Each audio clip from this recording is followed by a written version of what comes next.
안녕하세요. 뱅크몰TV 이은빈입니다. 오늘은 25년 6월 27일 발표된 주택담보대출 규제 강화가 실제 대출자들에게 어떤 영향을 미치는지 사례를 통해 알아보고 이러한 상황에선 어떤 방법이 있을지 해결책을 알려드리도록 하겠습니다.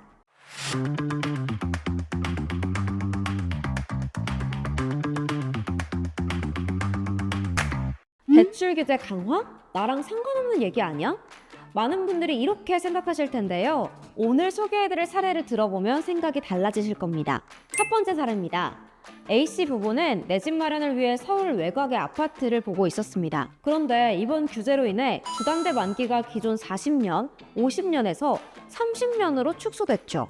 원래는 50년 만기로 대출을 받으면 월 상환금이 120만 원 수준이었는데 30년으로 줄어드니 같은 금액을 빌려도 월 170만 원 이상을 갚아야 합니다.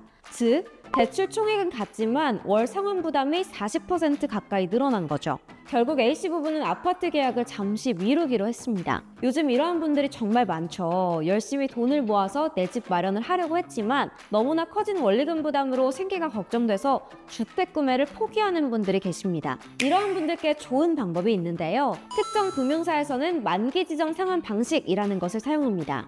만기 지정 상환 방식이란 만약 3억의 원금을 대출받았다고 가정한다면 이 중 절반인 1억 5천은 이자만 납부하고 나머지 절반인 1억 5천에 대해서 원금 균등 상환을 상환하는 방식입니다. 3억을 대출받았을 때 원금 균등 납입 금액은 월 180만 원 정도인데요.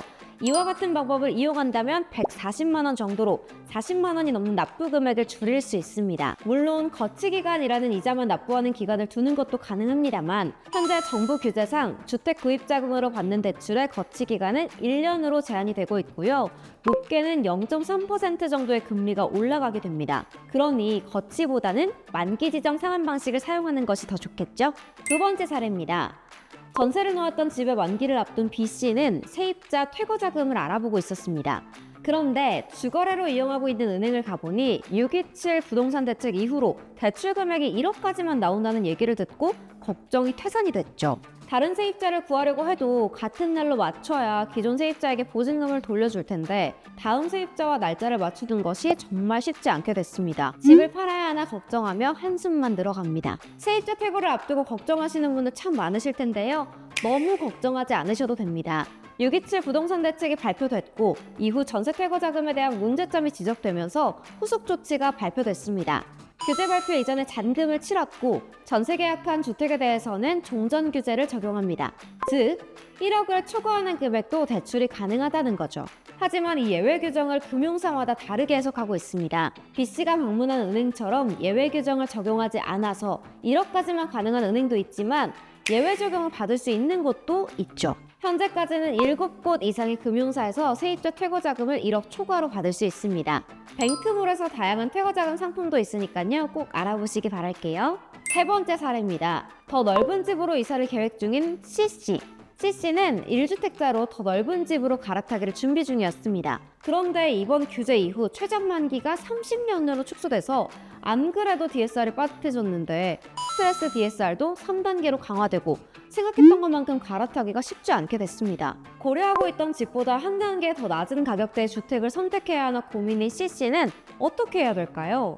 이번 만기 기간 30년 제한은 납입금액 부담만의 문제는 아닙니다.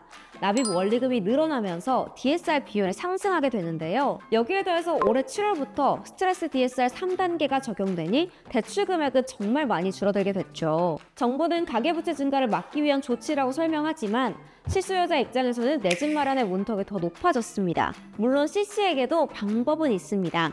바로 보험사나 조합은행의 상품을 이용하는 건데요. 은행은 DSR이 40%로 제한되어 있지만 조합은행이나 보험사 등에서는 DSR이 50%까지 허용됩니다.